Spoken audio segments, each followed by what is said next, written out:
the Auburn Blitz Podcast, your direct source for all Auburn all the time with Brett Pritchard, Faith Richardson, and Randy Lee.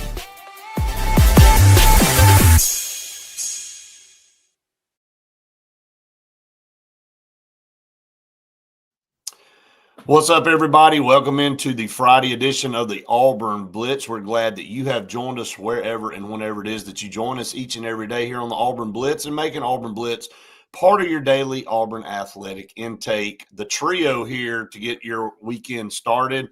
As always, Brett and Faith, and glad to have our buddy Kyle Rush here with us on a Friday morning from the barn. Kyle, good to see you, buddy. Glad to be here. A little chilly outside. Feels like fall, man. It feels good. It is. And Faith, you and I talked about this. We knew it'd be changing here soon. And I walked out this morning to take copper out, and I was like, whoa, like, where did that little rush of cold air come from? So maybe a little taste of fall. Not for long, probably. Wait a couple hours, and it's going to be scorching hot again. Yeah. This is that time of year you go out in the morning, you're freezing. By midday, you're burning up, and then you're freezing again at night, and that's when everybody gets sick. So let's hope that doesn't happen to any of us. But we got a lot to talk about this morning here on the program. Basically, in a bye week, can Auburn fix their problems? Can Auburn turn this thing around? And we're going to go through this, and I guess that's where we'll start. In this bye week, Hugh Freeze talked about a reevaluation, and I said it before the Texas A&M game, and we'll start the quarterback position. After the Oklahoma game, there were some missed opportunities. I said to both of you, if you get another sample in the A&M game of the same thing you've been getting, do you take a strong, hard look at a change at that position? I know there's some other changes that need to be made too, but do you do that? And then, of course, after the A&M game, he comes out and says, yeah, we're going to reevaluate everything and all that. So, ladies first, I'll let Faith go first, and we'll get Kyle's reaction. Your thoughts on that as far as a reevaluation, and does that ever work? You know, I said it yesterday about after the first game, you're obviously going to reevaluate from week 1 to week 2. That's the biggest evaluation time. But after week 5, you kind of have what your team is going to be.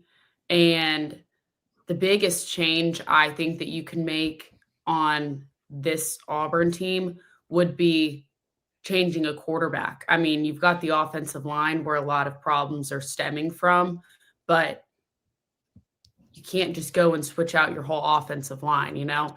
Right. So the biggest change you could have would be to switch out the quarterbacks. And last year, you know, Brett, ring around the quarterbacks. It was who's going to be in for what. And I mean, I don't know personally what the right answer is, but like everyone's saying, there has to be some sort of change. I kind of have two thoughts on this. Okay. Yep. So the first one is, typically when you change a quarterback, what do? You go to a very simplified offense, try to make easy decisions, et cetera, et cetera. And my thing is, why don't you just do that with Jackson? Like, let's go to a more simplified offense. Let's run the ball, and let's see if we can rekindle some of that spark you saw in the Baylor game before everybody started talking about, hey, we got to push the ball down the field. And then we started doing that, and obviously you saw the disaster that's happened the last 2 weeks. So it doesn't make a ton of sense to me to go to a different quarterback and then change the way you're calling plays to what I think would be a little bit more of a better fit for what Jackson can do. So that's my first thought on a quarterback change. But then my second thought is, there is a fatal flaw in Jackson's game to me that is really hard to outcoach or coach around, and that's the clock that's in his head and the timing of being able to get the ball out when you're running some timing routes and you're really trying to, when you simplify things for Jackson to be able to make decisions. Well, what's that do? To me, that shrinks the windows as far as getting guys open. So that's something that I don't think you can play call your way out of. That is just something about him, a yip or something where he can't just he can't really anticipate an opening very well or throw guys open. It's got to be open, and he'll pull the trigger when it's open. And if it's a lot of times when they're open, he can hit it. Now, there's been a few misses, but that's something I don't know that you can really play call your way out of. So it's a really fine balance. Do you just put Ashton in and run the regular offense? Like, could him and his quick trick, a little bit quicker of a trigger, fix things? Or do you just go super simple and just run the crap out of the ball by any means necessary? And it may look ugly, but you may get it done. I can't quite make up my mind which direction I want to go yet. Well, I got a few points I want to hear both of y'all's reaction to based on what you said and Faith, what you said about the offensive line. Do you remember, both of y'all remember when the practice where Hugh Freeze threw his visor and everybody made a big deal out of it? Yep. Do you remember what happened on that play? It was same thing. He couldn't get it out. He couldn't get the ball out. Exactly. This just didn't start. And we saw this all the way back coming out. Faith said this the other day. The information we were getting out of the scrimmages were, well, he's just not making any plays. He's holding the ball too long. And, so when you hear all of that and then what we've all been able to see at practice, it kind of goes, okay, well, I don't know that this can be, like you said, Kyle, coached out of him. I've said it too. There's no coach that can make him decide when he needs to get rid of the football. He's got to have that innate sense about him in a pocket to feel that. So that's one thing. And then I want to go back to Hugh Freeze before the Baylor game. He said, look, we only take so many things into this game because it's the first game. We don't want to overcomplicate things. We're going to take the few things that we do well, take that on the road and try to do that. And Auburn did that. And then you heard him say in the press conference that, hey, I know that we didn't get to throw the ball down the field very much. And I know people were looking for us to throw it up and down the field, but Baylor gave us that look. We took that look. And if that's what we're going to get, we're going to run.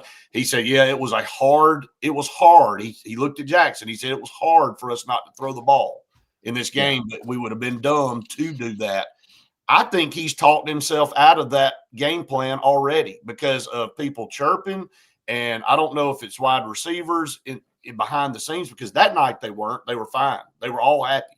I mean, Faith and I were standing outside the locker room. Nobody was upset that they didn't get 9 catches for 120 yards and 2 touchdowns. It was like Auburn went on the road, got a big win. But all of a sudden, this mindset's changed. And we got to throw it so many times to the point where you only gave the ball to your running backs 4 times in the first half against a run defense in A&M that gives up 130 yards a game. So, Faith, going to you first, why did all this change? Is it pressure from fans? Is it pressure?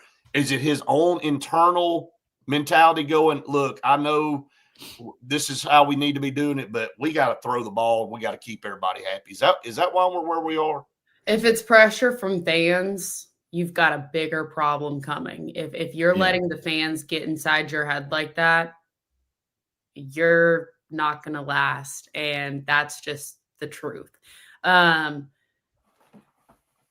think part of it is maybe wanting to prove some people wrong because of everything he's been told or talked about. But I mean, I really don't know what the answer here is with Jackson Arnold. I mean, as a coach, do you think that maybe having him, I really don't know what the right answer is, because we see in the hurry up how well he's able to just not think.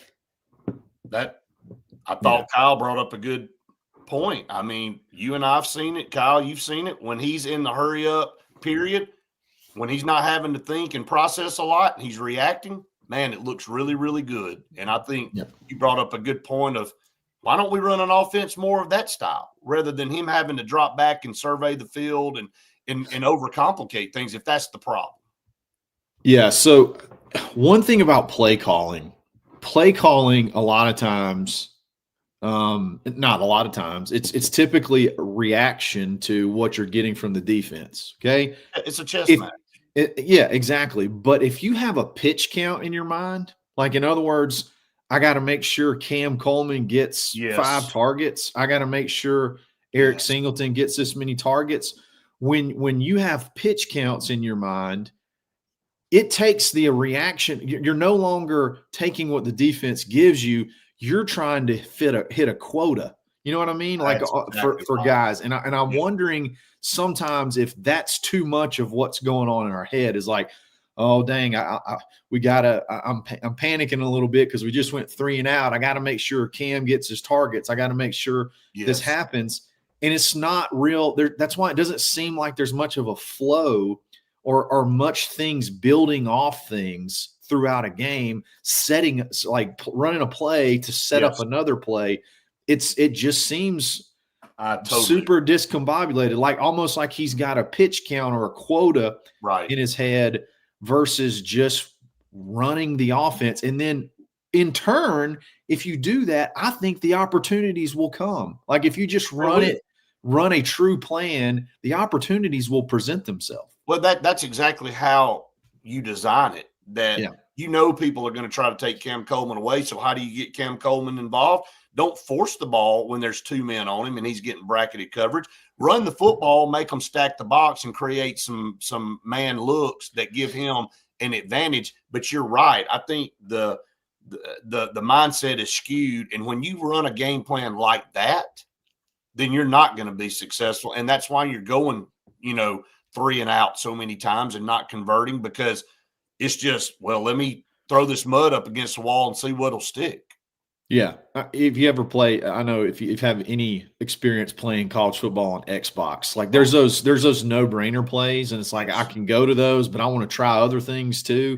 Yep. You know what I mean? So I think there's a little bit of that in it as well. Like I can't just continue to run the same things. I gotta, even if it's successful, I gotta do all this and make sure that everybody's involved. He doesn't seem to me to be able to, at least yet, handling the portal and handling all that. I think all of that's sort of all in his head at the same time as when he's on the field is I'm thinking about, oh my God, I don't want to lose Cam, or I don't want to lose this, or I don't want to lose that, versus we got to win the game. Like you got to, that's the ultimate goal. That can't be 1 single % of the thoughts on your mind on game day. Because it doesn't do you any good to have those players if you can't win football games. And exactly. If you can't devise a plan to get them involved to win a game. I mean, look at the stat line for Cam against A&M. It was terrible. I mean, you didn't do him any justice by having the play calling that you called, because you didn't set anything up for him to be successful. All right, Faith, I sent you a quote yesterday, and you and I talked about it, from Nick Saban, from the great one, right? He was at a function, and he said something to this. This is what he said. He said, if you continue to support Hugh Freeze, this team will come around. He was talking about Auburn being a really good football team. Like, I think everybody knows this roster is really good. But it was kind of uncanny to hear him say, and I know he and Coach Freeze are close. I mean, I know they have a relationship, and what else is he going to say? I mean, he's not going to come out and go, well, it's a sinking ship and everybody needs to hop off. But I was a little surprised. And is that just him saying that to support Hugh Freeze, or does he really believe that? Do you think, Faith? Do you think Nick Saban really believes if Auburn fans continue to rally? And I think it's teeter-tottering on not giving him the benefit of the doubt anymore. But do you think that's really how Nick Saban feels? I don't know.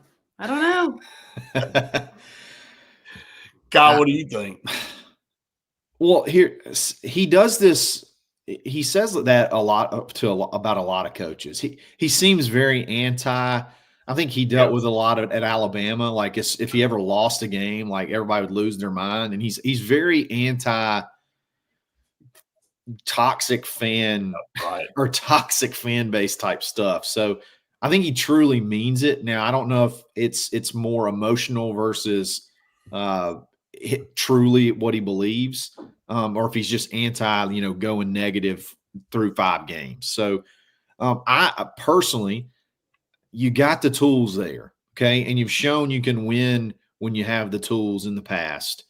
So you would think at some point in time you could marry those two together at Auburn and figure out how to get it done. So that's one thing that I hold out a little bit of hope is just how talented this roster is. And it's like you can't – it's almost impossible to screw it up as much as it's been, as bad as these last 2 games have been. It's like surely you can turn this around.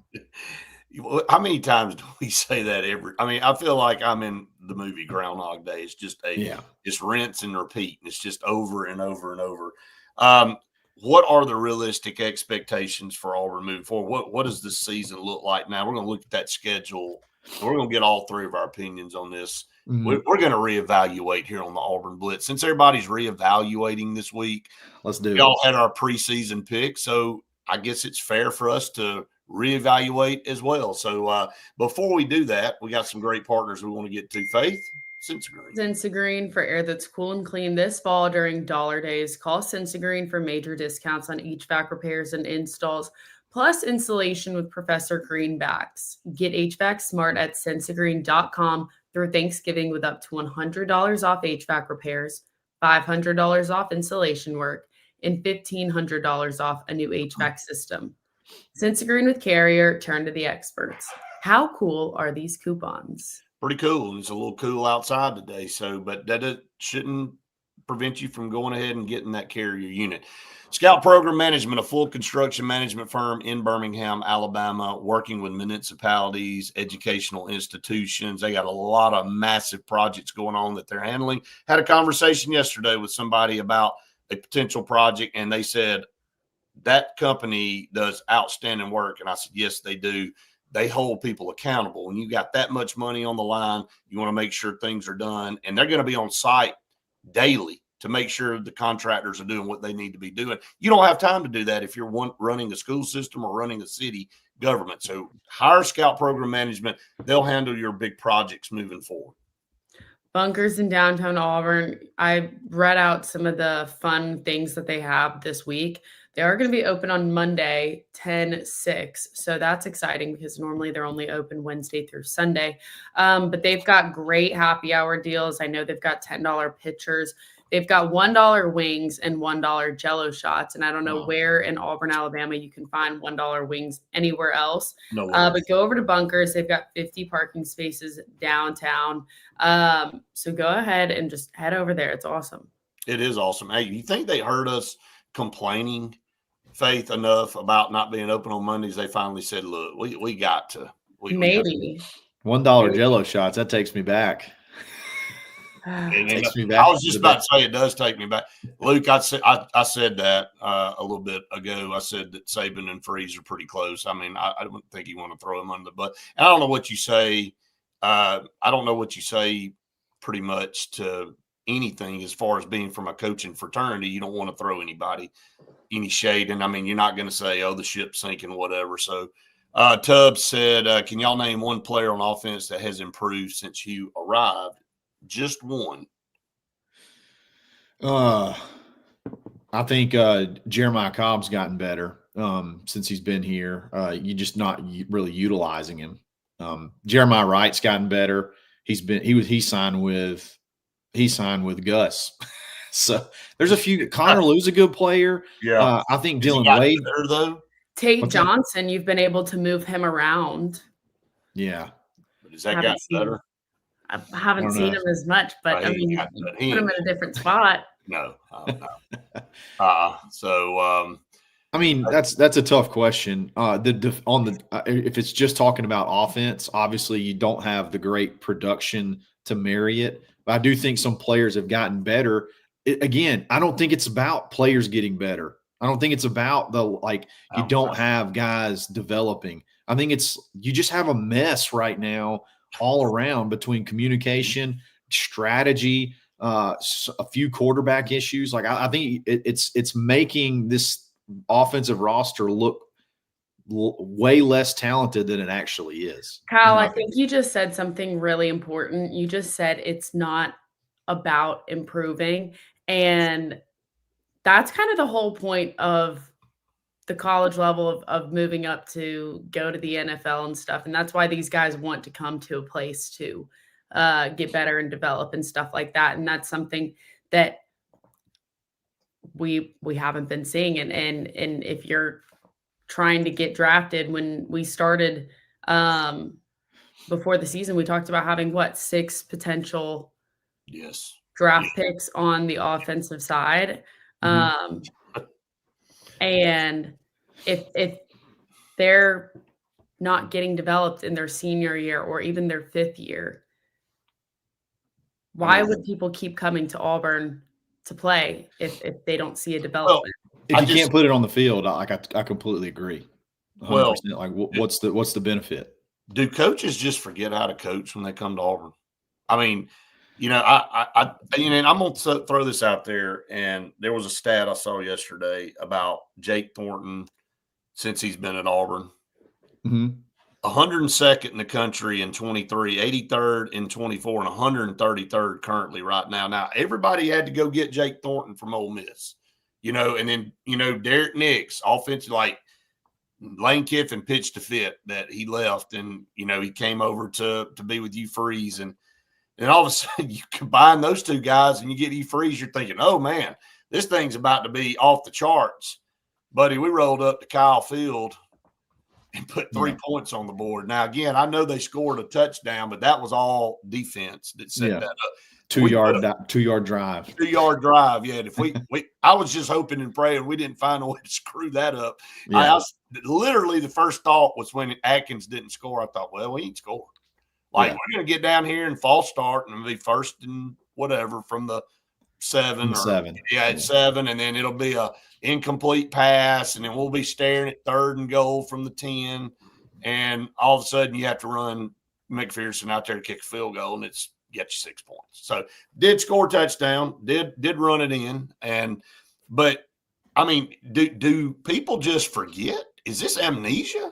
I mean, all of a sudden they come here and it's like, all right, and then they leave and go somewhere else after they come here, aka Kenny Dillingham, aka can I keep going down the list? And all of a sudden they flourish. Everybody wanted to run Rhett Lashley out here, didn't they? Oh, he's terrible. Now he just goes on to be a great head coach. I mean, it is unbelievable to me. Yeah, and what's funny is like up until these last 2 hires, Auburn has a really good track record of like being able to take a no-name coach and have like a moment of success.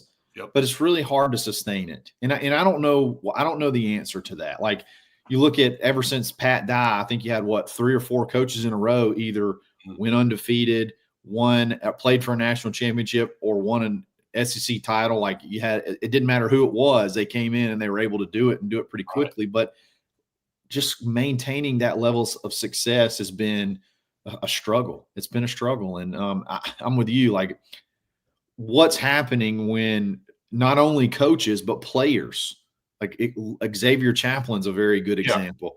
Like how does he go from only giving up less than 4 sacks, I think, in 2 years and less than 4 penalties or 4 or less penalties in 2 years to what we see today, to where people are calling for his replacement. And I'm like, I don't know, man. This is a very good example. Okay, very good example. With 1 minute and 59 seconds to go in the second half on Saturday, the sideline reporter said she overheard Jake Thornton say, if he false starts again, you're maybe coming out. And he literally did it a couple of plays later. That's not the point, though. That's not the real point. No, they go into halftime and they come out, and Hugh mentioned they thought about benching him. But he said he couldn't hear things. Okay, well, then they changed up a few things on the way. They did called checks and went into the huddle. He didn't have a penalty the rest of the game. Right. So, like, some of this has got to be – you got to point back to coaching. It is coaching. Yeah. I mean, look at these stats. I mean, that's on Jake Thornton. I mean, when you're – offensive line. But let's not forget Jake Thornton was proud and impressed of the performance that was out there, and he thought that they did great. Okay. I just couldn't even believe what I read. I mean, I didn't hear the post game, but I saw the transcription of him being interviewed. That was from Tiger Talk, I think, wasn't it? Yeah, I think so. Yeah. I couldn't believe it. I mean, I'm like, what did you see? Were you at the game I was at? Is the question. Yeah. This kind of goes back to the Saban conversation. Like, I don't know, like 100% what he's supposed to say. I probably would not have said I thought they played solid or whatever his quote was. Yes. but Probably would have steered away from that one. Yeah, it's just. Well, Kyle, this is what I'm not an offensive line coach, and I'm not a coach, period. The only thing I've ever coached is Little League football and Little League baseball. We all have these careers, right? And you're coaching and stuff. And so I claim to not know anything on that level, but I can say this. If I watched my offensive line unit go out and perform that way, the quote I'm having is probably going to have to be bleeped by somebody. Yeah. Because I'm so upset. I'm going to say, yeah, that wasn't impressing anybody, and that's not how we're supposed to play. And next week at practice is going to be rough for everybody. I'm just going to say that, and I just leave it alone. And I think that would say enough because that was unacceptable. Go ahead. I do want to throw something out there though, okay? And don't take this as I'm a Jake Thornton defender or anything like that, okay? But listen to Cole Kubelik, and he's talking about how Auburn, in his opinion, overutilizes slide protections. Okay. Right. Whose responsibility? And basically what he said, he said, Mike Elko, they know how to beat that. Like they know how, and you saw whenever we would move into a slide protection, which that's a check at the line by the quarterback. They were able to overload one side and bring a free rusher and really make things tough on us. So my question, is that a Jake Thornton thing?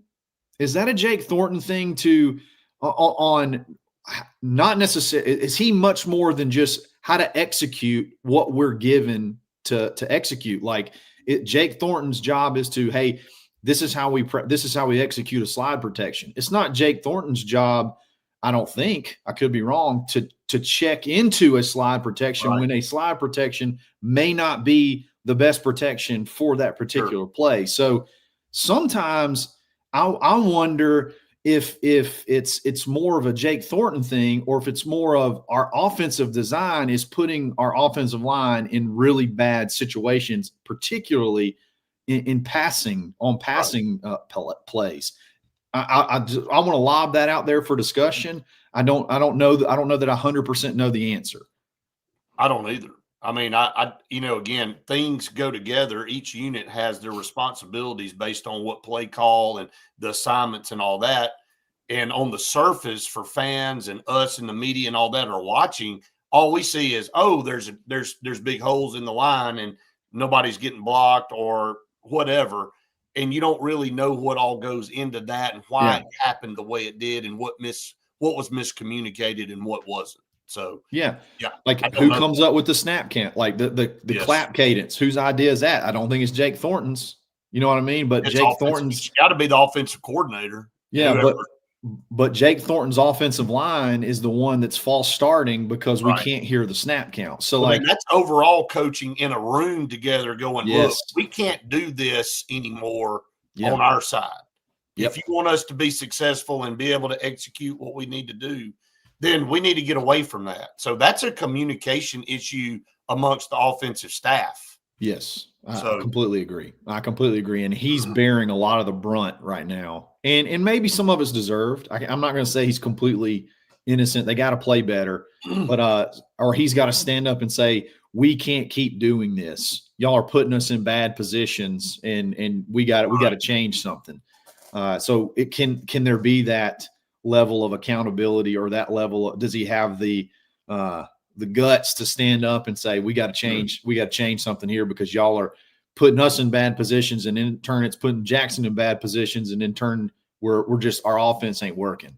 Right. So that's what they got to figure out. The biggest thing these next 2 weeks, or I guess week and a half. Here's another point.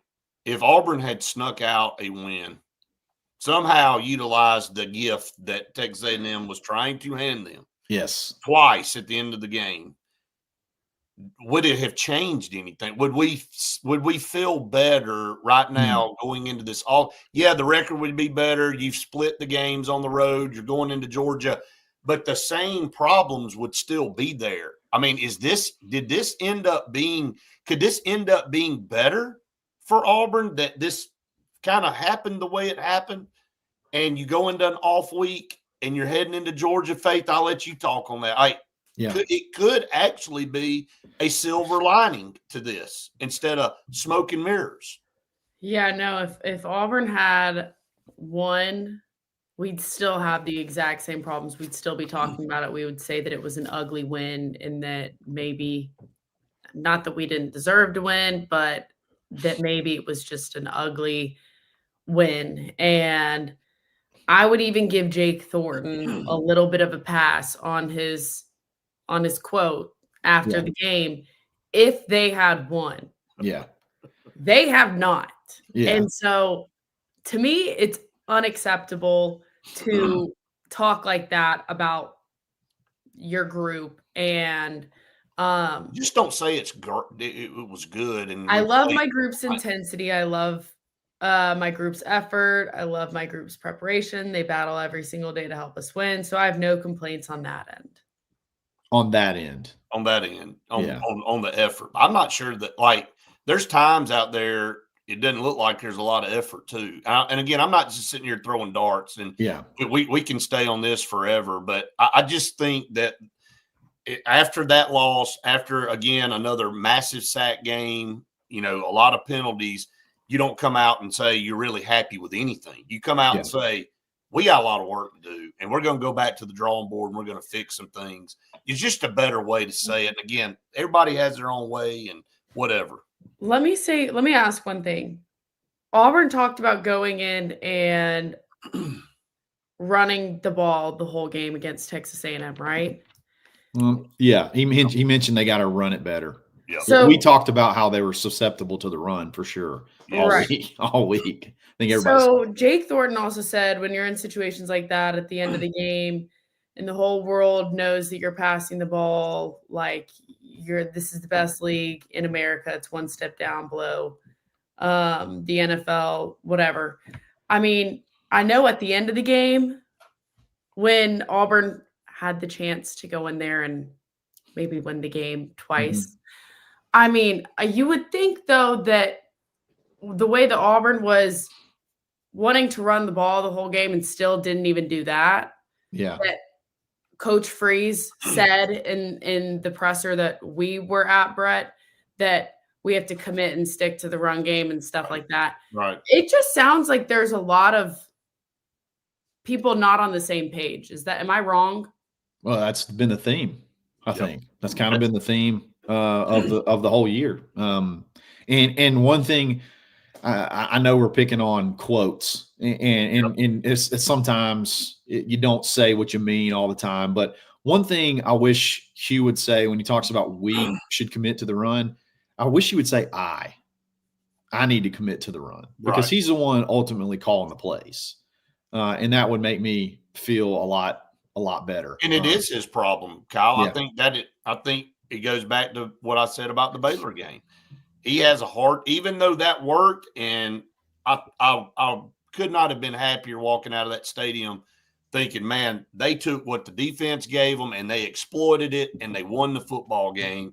Yeah, could I have seen Cam catch 4 or 5 passes and have a big touch? Yeah, but at the end of the day, Auburn got the big win on the road and they carried momentum, and then they've gotten away from that again. And the only person that's responsible for that, we can pick at Jake Thornton's quotes. We can talk about Derek Nix. We can talk about whoever, but ultimately it comes – the organization, the communication all stems back to the guy that's at the top, and that's Jeff Freeze. And you're right. It's him committing to the run. It's him making sure that all of those units on the offensive side of the ball are cohesive and are on the same page.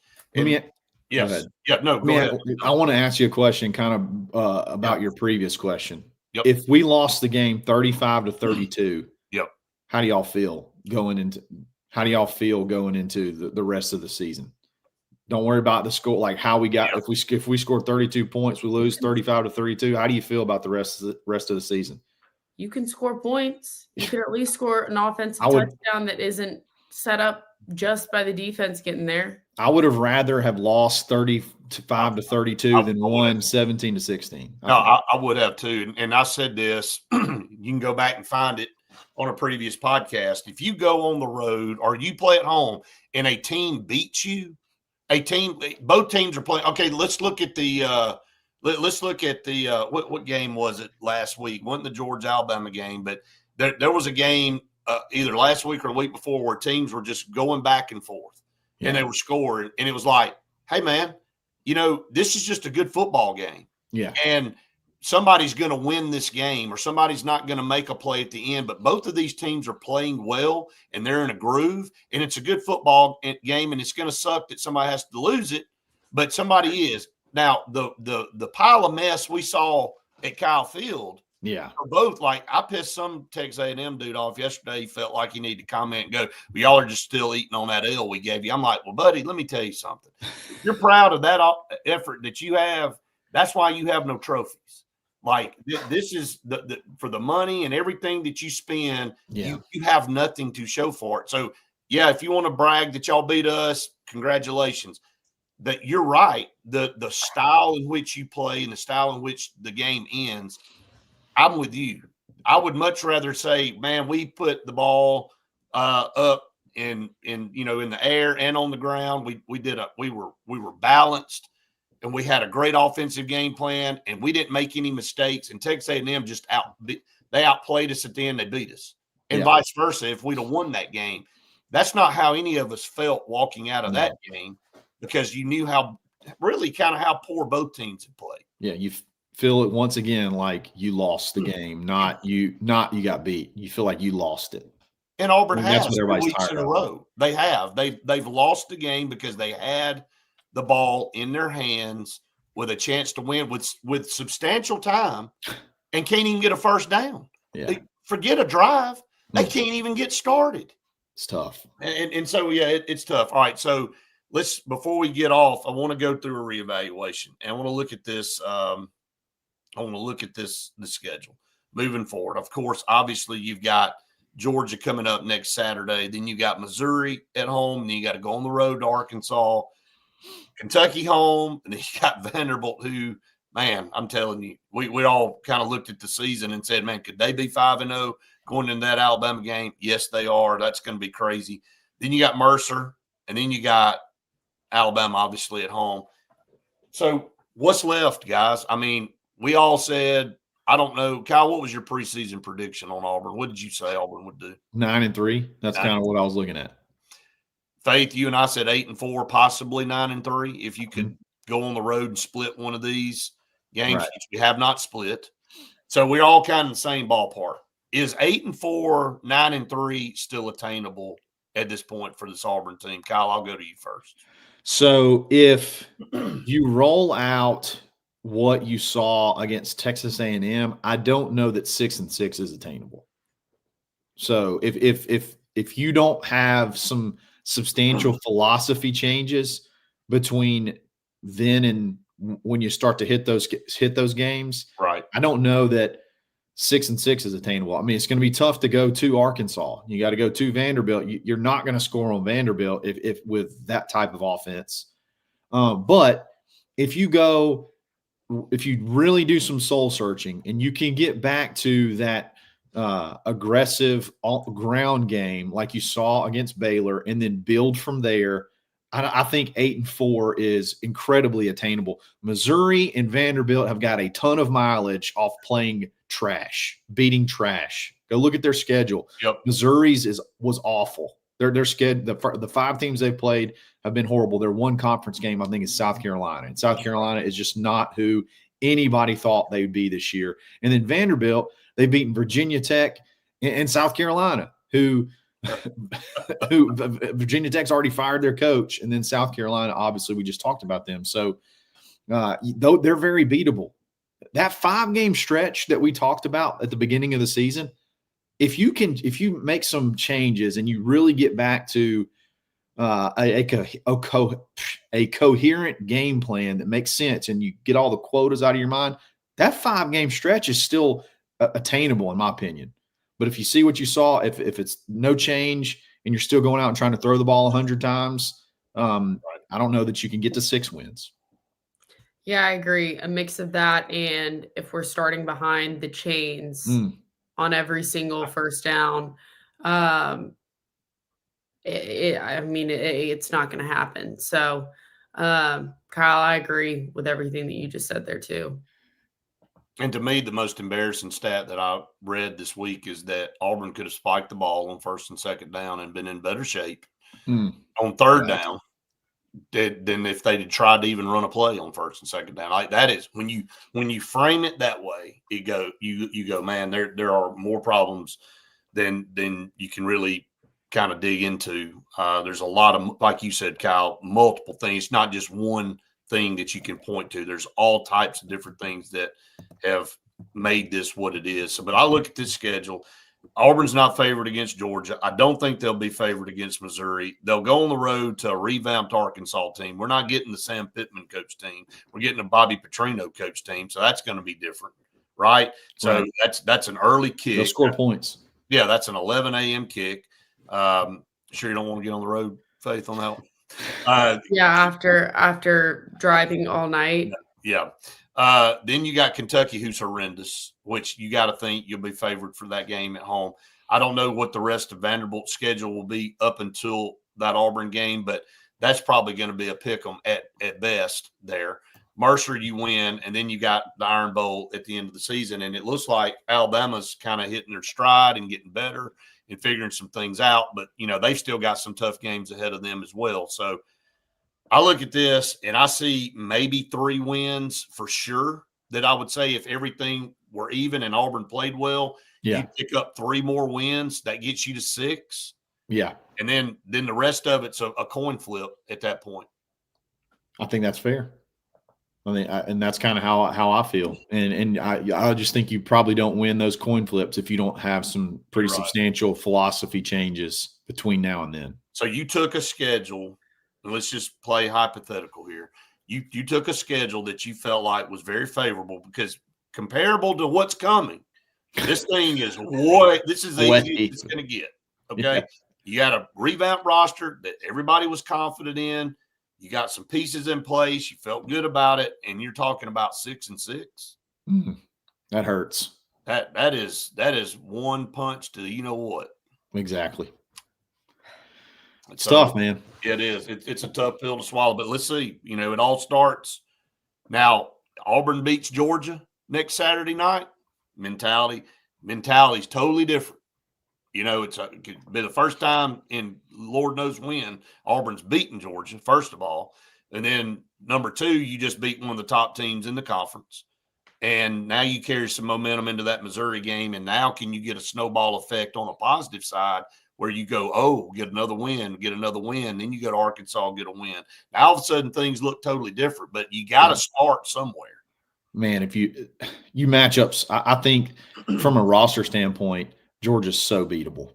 They're so beatable. And you got them at home. Like you got to try to figure out a way to get that. You somehow got to get that done. If you get that done, it changes everything. You're talking about could change everything like beyond this year.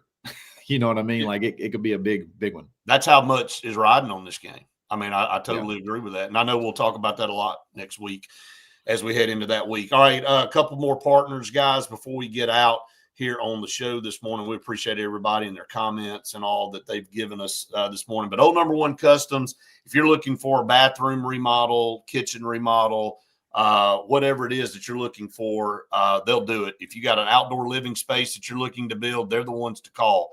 334-752-6162. They just finished our master bathroom renovation, and it is unbelievable. I'll be showing people pictures next week. They just do a tremendous job. So call on Old Number One Customs for your next remodel or build. Go ahead and get that JFA Blue Plumbing install of the Home Atlas Water Filter Duo. It's so important to have filtered water throughout your entire house. It doesn't matter if it's coming out of the bathtub or the kitchen sink. It's super, super important to have all your water filtered. So call on them at 844-JFA Blue.